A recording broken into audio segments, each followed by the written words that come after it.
Hey, good day, my beautiful children. Today is Thursday, May the 14th, and today is a very special day, obviously. It is BOGO Day at B Dubs for Boneless. No, that is true, but that's not why today is special. Today is special because today's my wife's birthday. So, shout out to any of you guys that have had a birthday during the shutdown and have had to endure being at home and not being able to be with family and friends. I've heard a lot of different things from people about how they're doing like drive-by birthdays and things like that. It's rough trying to figure out how to celebrate my wife and on her special day and do it without, you know, friends like we're used to doing. It sucks, but it's all part of the what we're dealing with now. So it is what it is. All right, today we're starting with our discussion of film genres, and this will be pretty much the last thing we do this semester together. I'll be talking more in the next couple days, but between now and when we're done on next Thursday, we're going to try and set up a classroom Zoom to kind of wrap things up and say goodbye, and so I can see as many of your faces as I can. By the way, so are all of your teachers, so get ready for about a bazillion Zoom meetings if you haven't been doing those already. But I'll set one up, and I hope that we get as many people as possible that can make it for that. Uh, but like I said, I'll be talking more about that later. Okay, so we have film genres for two very specific and also weirdly opposite reasons. The film industry has genres. One for product differentiation. So by that I mean we don't have not every movie is a western, not every movie is a comedy. We have choices. Um, and the other reason is per, for product standardization, which is absolutely the opposite reason. And by that I mean, if a movie is shot as a comedy and marketed as a comedy, then you know what you're going to get. And so you guys have all been to movies and you've all seen trailers. And let's say you see a trailer for romantic comedy, and they're like, "Oh, hey, there's this guy, and he's kind of an idiot."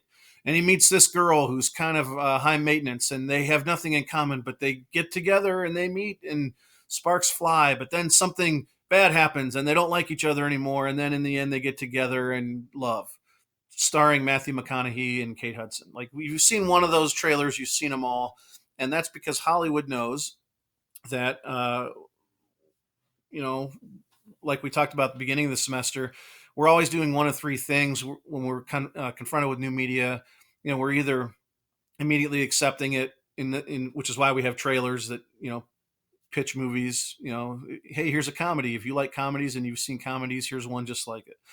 By the way, have you ever been fooled by that? I have. I actually just was fooled by this. So there was a movie that just came out called Downhill, and it stars Will Ferrell, who's hilarious, and oh, what's her name? The woman that played Elaine in Seinfeld, Julia Louis Dreyfus, and they're both comedians. And so this movie was marketed as a comedy. And if you watch the trailers, it's like, oh, it's a hilarious family romantic comedy. And then I watched it, and it's a drama. There's nothing funny about it, but they marketed it like a comedy because they didn't know what else to do with it, and they figured somebody dumb like me would figure, hey, here are two people I know are funny. I'll watch this because I think it's a comedy. So be careful because sometimes you get fooled. Anybody who's ever seen Adam Sandler in Click or Spanglish or Punch Drunk Love, you know what I'm talking about. All right, so speaking of comedy, that's our first genre we're going to talk about. Comedy is one of the oldest genres because someone getting kicked in the groin is funny in any language, whether it's in black and white or color or high def, with words or silent film. It doesn't matter. It's funny. And so there's been comedies since there've been movies. And obviously, the emphasis is on humor. And if you look here, you see some of these examples I've given you. Now, every genre can be broken into subgenres, and comedy is really one that lends itself to that. So if you look at like When Harry Met Sally or Bringing Up Baby or Annie Hall, those are romantic comedies. And if you look at like Wedding Crashers and The Hangover, those are buddy comedies. And if you look at, whoops, if you look at Airplane or Young Frankenstein, those are spoofs. And there are slapstick comedies like The Three Stooges. There's teen comedies like Superbad. So all genres have subgenres, and comedy is definitely one that really lends itself to that. Typically, when it comes time for awards season and the Oscars and stuff, comedies don't get a whole lot of love because there's usually not a lot of plot. It's just there to make you laugh, and there's usually not a whole lot of character development. So typically, you don't see comedies win Best Picture. Rarely are they nominated, and even rarer do they win. I can't think of any off the top of my head that have won Best Picture. And then, for the actor and actresses categories, they usually don't get a whole lot of love either. Dramas get all the love because in a drama, it is about in-depth character development and plot, and they're telling a story, and usually they're more serious, and so dramas usually get all the love. They win Best Picture and Best Actor and Best Director. Again, dramas can be broken into subgenres. You've got historical dramas, and you've got war pictures, and you've got romantic dramas and things like that.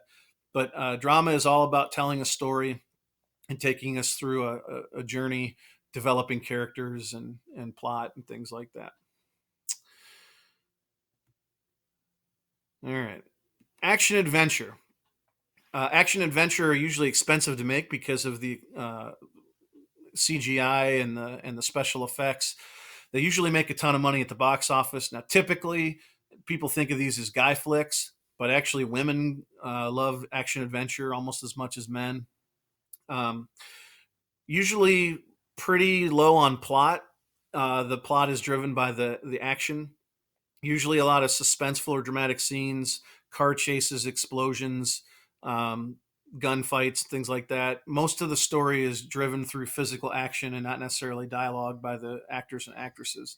And these movies, they make a lot of money, and they usually spin off into sequels. So if you look at some of these, Kill Bill, there were two of these, and Back to the Future, there were three of these, or four, three.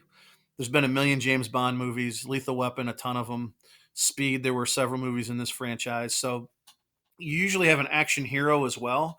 And typically, the action hero is somebody who's good. We look at it in terms of good and bad, and they're trying to overcome evil or an evil character, a villain.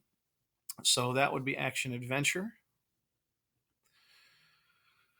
Mystery suspense. This will be the last one we do, and I love mystery suspense. These are usually some of my favorite movies because typically there's a there's a spin at the end, or it goes in a way, it zigs when you think it's going to zag. And I like movies that don't necessarily follow a formula.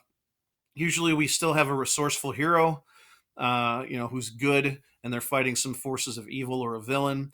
And instead of using guns or their fists to solve the problem, they use their brains. Usually, these are very fast paced, and the heroes are very intelligent and resourceful. And like I said at the end, there's usually a lot of some sort of you know from out of no I can't speak today. Somewhere, usually from out of nowhere, the ending comes, and it's a you didn't expect it. Um, so like here are some of my favorite movies in here. You see Rear Window, which is an Alfred Hitchcock classic. Seven. If you haven't seen Seven, my goodness, what a great movie! That's Brad Pitt and Morgan Freeman, and they're hunting a serial killer, and that ending totally out of nowhere. Uh, you will not expect it when it happens. It's one of those movies. I've seen a few movies in my life where at the end I just kind of sat there like somebody had sucker punched me. And I remember seeing that movie in the theater, and they started to roll the credits, and no one moved or talked for like a good 4 minutes. Just everybody just sat there like, what the heck just happened? And there are very few movies that I felt like that at the end of. So I highly recommend that if you haven't seen it. Okay, so that's where we're going to stop today. We got several more to talk about next week, and also next week I'm going to show you a couple of websites that I think you guys are really going to enjoy that have to deal with movies, and maybe we'll get into some discussions about my top 5 favorite films of all time. Although it's going to take me several hours to narrow that list down, but yeah, we'll see. Also, look for an announcement. I'm going to make a change on the last week of your journals.